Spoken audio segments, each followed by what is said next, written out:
ஷார்ப்பா சொல்லிருங்க, ஏன் உங்களுக்கு அரசியல் பிடிக்கல? அரசியலுக்கு வரவங்க எல்லாருமே ஆக்சுவலா சர்வீஸ் பண்ண தான் வராங்க மோஸ்ட்லி. அவங்க தே ஆர் தி சர்வன்ட். ஓட்டு ஸ்லிப் கொடுத்து விட்டா மட்டும் பத்தாது. ஓட்டு போட்டு வெளியே வரேன் பூரா நம்மளுக்கு போட்டுருக்கானாங்கறத கன்ஃபார்ம் பண்ணி. வரவங்க எல்லாருமே பிக் பாஸ் மாதிரி நினைச்சுக்கிறாங்க. உள்ள வரையில அவன் வேலையாளா இருக்கணும்லாம் வர மாட்டான். ரியாலிட்டியில நானும் ஒரு லீடர் ஆகணும்னு தான் வருவான். நான் ப்ரோ ஒரு அளவுக்கு தான் ப்ரோ எல்லாமே. சும்மாலாம் நோண்ட கூடாது ப்ரோ. வேலையாள்னு ஒரு வார்த்தையை பயன்படுத்துறீங்க. உங்களுக்கு ஏன் அவ்வளவு இலக்காரம் ஒரு தூய அரசியல்? தமிழ்ல வேலையாட்கள் தான, வேலையாள் தான சார் வேலையாள் சொல்லுவாங்க. தான் சொன்னீங்க. பொறுமை சாமி. நீங்க என்ன பண்றீங்க? நான் வந்து ஹாஸ்பிடல் ஒர்க் பண்றேன் சார். ஒரு பேஷண்ட் நான் இருக்கிறேன், உங்கள்ட்ட வந்து டாக்டர் நீங்க வேலையாள் அப்படின்னு நான் சொல்லுவாங்க. You respect take respect. மரியாதை கொடுத்து மரியாதை. அத இங்கிலீஷ்ல சொல்லிட்டாங்க. சரி. அது நீங்க நடத்த முடியாது. ஏன்? ஏன்னா அவரோட ப்ரொஃபஷன் அந்த மாதிரி.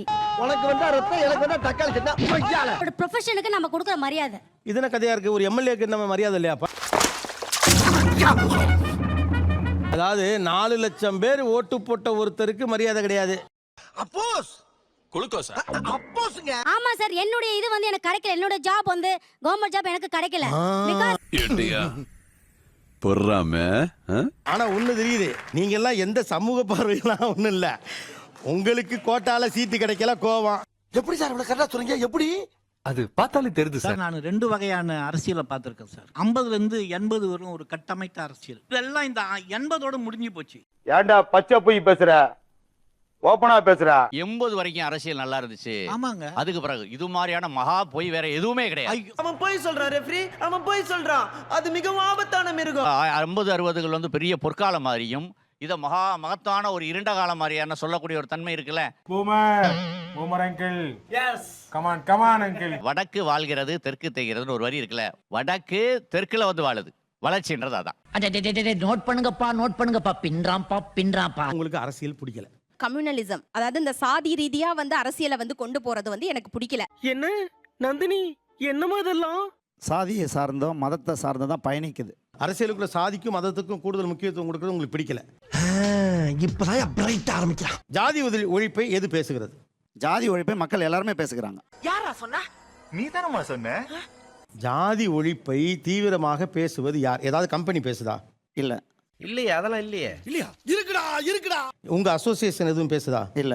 வேற ஏதாவது சங்கங்கள் உங்களுக்கு தெரிஞ்ச சங்கம், கம்பெனிகள்ல இருக்கக்கூடிய சங்கங்கள்? எங்கடா இருக்கு? இருந்தா படிக்க மாட்டேனா? சரியா படிக்கிறது இல்லையா?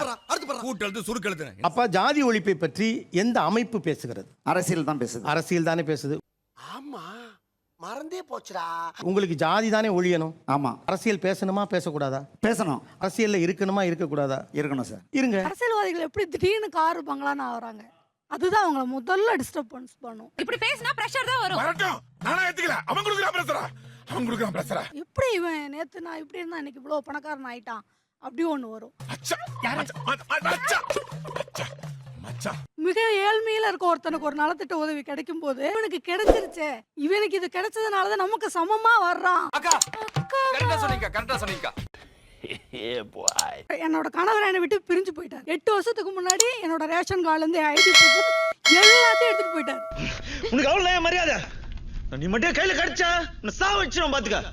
8 வருஷமா என்னால ரேஷன் கார்டு மீட்க முடியல. புது கார்டு வாங்கணும்னா டைவர்ஸ் வாங்கி இருக்கணும். டைவர்ஸுக்கு கோர்ட்டு கலைவனா ஏன் உடல்நிலையை பாப்பேன்? அட போடா, என்னடா வாழ்க்கை, மயிர் வாழ்க்கை, மயிர். இந்த மாதிரி பிரச்சனை வர்ற பெண்களுக்கு தாசில்தாரே முன்னாடி முடிவெடுத்து அவரோட பேரை நீக்கிட்டு அந்த ரேஷன் கார்டு அது பொண்ணு கொடுக்கலாம்.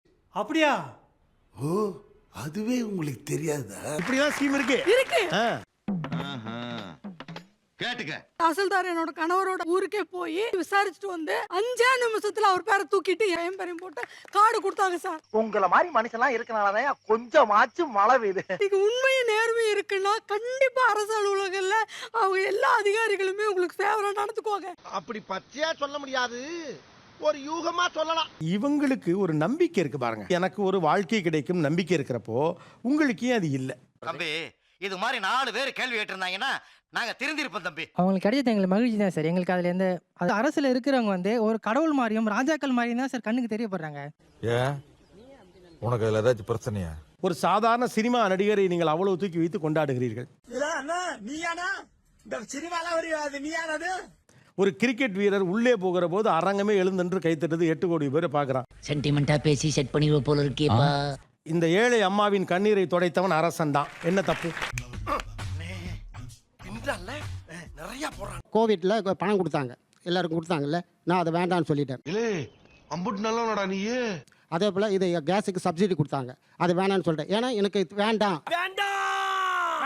அப்படின்னா கேட்க போறீங்க, நிறைய சொல்லுங்க. நீங்க சொல்லும் போதே மறுபடி எதை வலியுறுத்துறீங்கன்னு பாத்தீங்கன்னா, எனக்கு கொடுத்தாங்க நான் வேணான்ட்டேன், எனக்கு கொடுத்தாங்க நான் வேணான்ட்டேன். ஏப்பே விடாம பேசுற பார்த்தா ஒரே டயலாக தான் ஊருக்குள்ள சொல்லி தெரியற போல இருக்கு. ஃப்ரீயா கவர்மெண்ட் கொடுத்தா வாங்கிக்கிற ஆளா? அதெல்லாம் நீ வாங்கிக்க, நான் அவனு ஒண்ணா? அதுதான் நான் சொல்ல. பைத்தியக்காரப்ப எதுக்குடா வரீங்க எங்கெல்லாம்? ஏங்க ஒருத்தர் எக்ஸ்போர்ட் பண்ணல ஒருத்தர் அதாங்கறாப்ல. ஆமா, அதுதான் நான் சொல்ல. இவர் சொல்றாராம் வரவரது வெக்கங்கட்ட பிள்ளைகளா போங்கடா நீங்களும் உங்களுக்கு. ஃப்ரீ வந்து மக்கள் சோம்பேறி ஆக்குற திட்டம், அது வேண்டான்னு அதுக்காக தான் இந்த பாயிண்ட்ஸ்லாம் கொண்டு வரதே நான். நீங்க இருக்க வேண்டிய ஆளே கிடையாது. இறங்க சார் இருக்கணும். இருக்கவே கூடாது. What is the meaning sir? உங்களுக்கு போல ஆனா அவன் பார்த்தா நீ கார் பங்களா. யாருக்கு எழுத படிக்க தெரியாம வந்திருக்கா சொல்லுங்க. என்ன பங்கு மாட்டிக்கிட்ட பங்கு?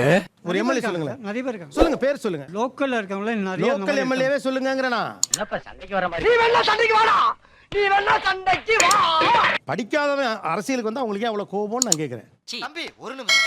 நிகழ்ச்சியில் கலந்து கொண்ட அனைவருக்கும் கோபிநாத்தின் நெஞ்சார்ந்த நன்றிகள். மீண்டும் இன்னொரு சந்தர்ப்பத்தில் பேச. யூடியூப் சேனலுக்கு எல்லாருமே லைக் பண்ணுங்க, ஷேர் பண்ணுங்க, சப்ஸ்கிரைப் பண்ணுங்க.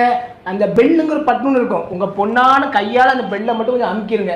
உங்களால முடிஞ்ச ஒரு 100 சப்ஸ்கிரைப் வந்தா அவங்க குடும்பம் செழிக்கும், அவங்கள சுத்தி உள்ள எல்லாரும் செழிப்பாங்க. கண்டிப்பா ஆதரவு